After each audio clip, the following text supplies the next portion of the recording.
News টুডেতে আপনাদেরকে স্বাগত। আমেরিক দেখে নিচ্ছে এই মুহূর্তের বিশেষ কিছু খবর। বাঁকুড়ায় ফের বাঘের আতঙ্ক। গত 5 দিন ধরে দক্ষিণ বাঁকুড়ার জঙ্গলমহলে দাপিয়ে বেড়াচ্ছে রয়্যাল বেঙ্গল টাইগার। জঙ্গলমহলের একাধিক এলাকায় বাঘের পায়ের ছাপ মিলেছে, এমনটাই জানা যাচ্ছে। বাঘের পায়ের ছাপ মিলেছে রায়পুর, রানীবাঁধ, ঝিলমিলি, সারেঙ্গা সহ বিভিন্ন এলাকায়। গত 2 দিন আগে ঝিলমিলির 12 মাইল জঙ্গলে বাঘকে দেখেন একজন স্থানীয় বাসিন্দা, আর এরপর এলাকায় আতঙ্কের সৃষ্টি হয়েছে। বাঘের গতিবিধি জানার চেষ্টা চালিয়ে যাচ্ছে বন দপ্তর।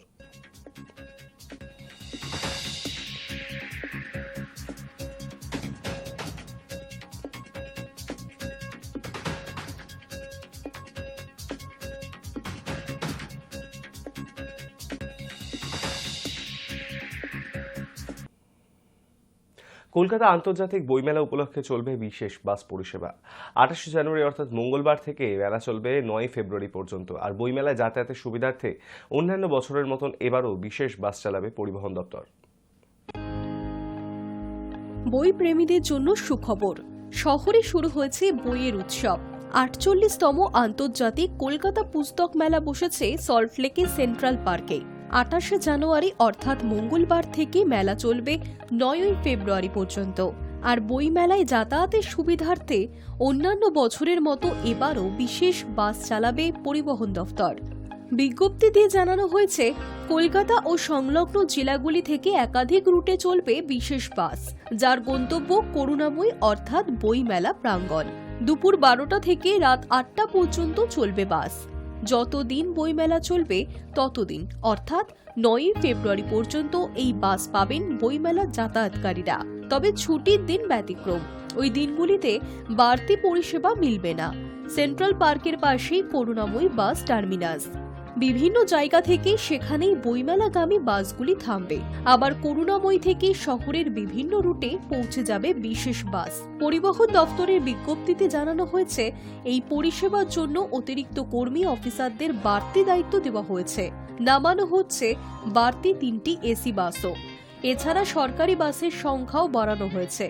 পরিবহন দফতর জানিয়েছে, করুণাময়ী থেকে কোন বাস কোন রুটে যাবে, বাসগুলির সামনের কাচের জানলায় তা লেখা থাকবে। তা দেখে যাত্রীরা নিজেদের গন্তব্য অনুযায়ী বাসে উঠতে পারবেন।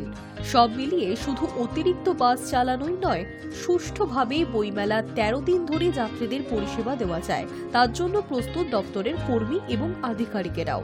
জানা যাচ্ছে, করুণাময়ী থেকে 20টি রুটে বিশেষ বাস চলবে। কলকাতা ছাড়াও শহরতলির একাধিক জায়গা যেমন ব্যারাকপুর, বারাসাত, বালিহল্ট, বারুইপুর, গড়িয়া, কামালগাজী, জোকা, ঠাকুরপুকুর, সাঁতরাগাছি পর্যন্ত পাওয়া যাবে এই বাসের পরিষেবা। বইমেলা শেষ হবার সঙ্গে সঙ্গে অর্থাৎ রাত 8টায় শেষ বাসগুলি ছাড়বে গন্তব্যের উদ্দেশ্যে। পরিবহন মন্ত্রী স্নেহাশিস চক্রবর্তী নিজে এই প্রসঙ্গে বিভিন্ন বাস সংস্থার সঙ্গে কথা বলে সমন্বয়ের বার্তা দিয়েছেন। সূত্রের খবর, বাড়তি আয়ের লক্ষ্যে বইমেলার কটা দিন বাস মালিকরাও অতিরিক্ত পরিষেবা দিতে রাজি। High news network. আমেরিকা সফরে যাচ্ছেন প্রধানমন্ত্রী নরেন্দ্র মোদী। ফেব্রুয়ারিতেই আমেরিকা সফর প্রধানমন্ত্রীর, ঘোষণা ট্রাম্পের। আগামী মাসে আমেরিকা সফরে যাচ্ছেন প্রধানমন্ত্রী নরেন্দ্র মোদী। এই কথা ঘোষণা করলেন মার্কিন প্রেসিডেন্ট ডোনাল্ড ট্রাম্প। সেই সঙ্গে ট্রাম্প আরও জানালেন, অবৈধ অভিবাসীদের ফেরানোর ক্ষেত্রে সঠিক সিদ্ধান্তই নেবে ভারত। উল্লেখ্য, সোমবার নানা বিষয় নিয়ে ফোনে কথা হয় মোদী ট্রাম্পের। তারপরেই প্রধানমন্ত্রীর মার্কিন সফরের বিষয়টি ঘোষণা করেন ট্রাম্প। মোদীর সঙ্গে ফোনালাপের পর ট্রাম্প স্পষ্ট বলেন, ফেব্রুয়ারির কোনো একটা সময় মোদী আমেরিকায় আসবেন। যদিও ভারতের বিদেশ মন্ত্রকের তরফে এই বিষয়টি নিয়ে এখনো সরকারিভাবে কিছু জানানো হয়নি। প্রেসিডেন্ট পদে শপথ নেওয়ার পরই আমেরিকা থেকে অভিবাসীদের তাড়িয়ে দিচ্ছেন ট্রাম্প। সে নিয়ে চলছে তুমুল বিতর্ক। আমেরিকার অভিবাসীদের মধ্যে একটা বড় অংশ ভারতীয় জনতা।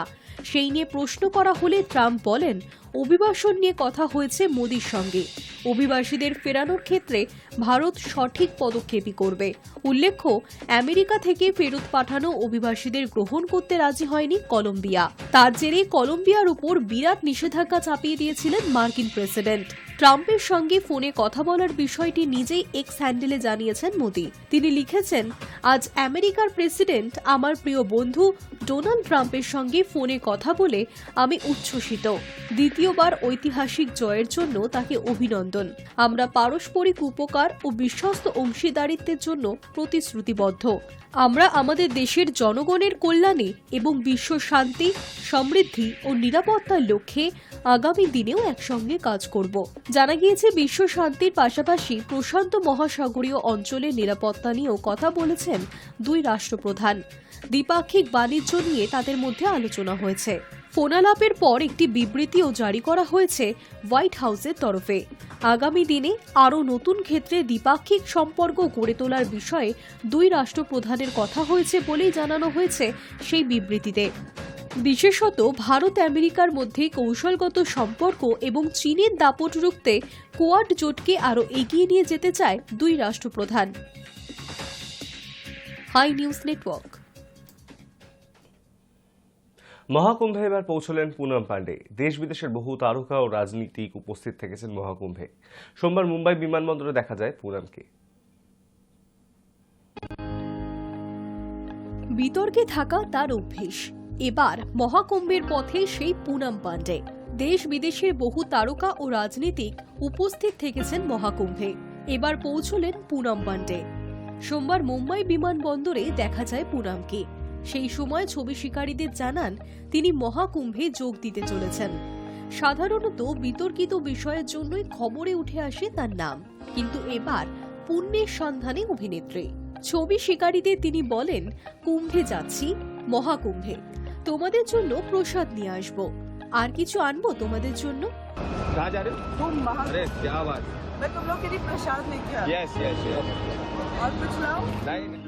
এই ভিডিও সমাজ মাধ্যমে পোস্ট হতেই অভিনেত্রীর দিকে ধেয়ে এসেছে কটাক্ষ। এক নিন্দুকের কথায়, আপনি যাই করুন, এত দ্রুত আপনার পাপ ধুয়ে যাবে না। আর একজনের কথায়, সাবধানে ত্রিবেণী সঙ্গমে ডুব দেবেন, মহাকুম্ভে ভদ্র পোশাক পরবেন। তবে পিছিয়ে নেই তার অনুরাগীরাও। মহাকুম্ভে পুনমকে নতুন রূপে দেখার জন্য মুখিয়ে রয়েছেন তারা। সম্প্রতি মহাকুম্ভে ত্রিবেণী সঙ্গমে গিয়ে ডুব দিয়েছিলেন পরিচালক রেমো ডিসুজা। সেই মুহূর্তের ভিডিও ও ছবি নিজেই ভাগ করে নিয়েছিলেন সোশ্যাল মিডিয়ায়। সম্পূর্ণ কালো বস্ত্রে মহাকুম্ভে গিয়ে ধ্যান করতে দেখা গিয়েছে রেমোকে। মহাকুম্ভে যাওয়ার আগে নিজের মুখ কালো চাদরে ঢেকে রেখেছিলেন তিনি। নদীতে ডুব দেওয়ার সময় নজরে আসে তার গলায় রুদ্রাক্ষের মালা। জোর হাত করে সূর্য প্রণাম করেন তিনি। স্বামী কৈলাসানন্দগিরি মহারাজের থেকেও আশীষ চান তিনি। মহাকুম্ভে গিয়ে নিজের জীবন বদলে ফেলেছেন অভিনেত্রী মমতা কুলকার্নিও। সমস্ত রীতি মেনে তিনি সন্ন্যাস নিয়েছেন। সন্ন্যাস নেওয়ার সময় অঝরে কেঁদেও ছিলেন তিনি। Hi news network. News today এখন এই পর্যন্তই। দেখতে থাকুন হাই নিউজ, নির্ভীক, নিরপেক্ষ।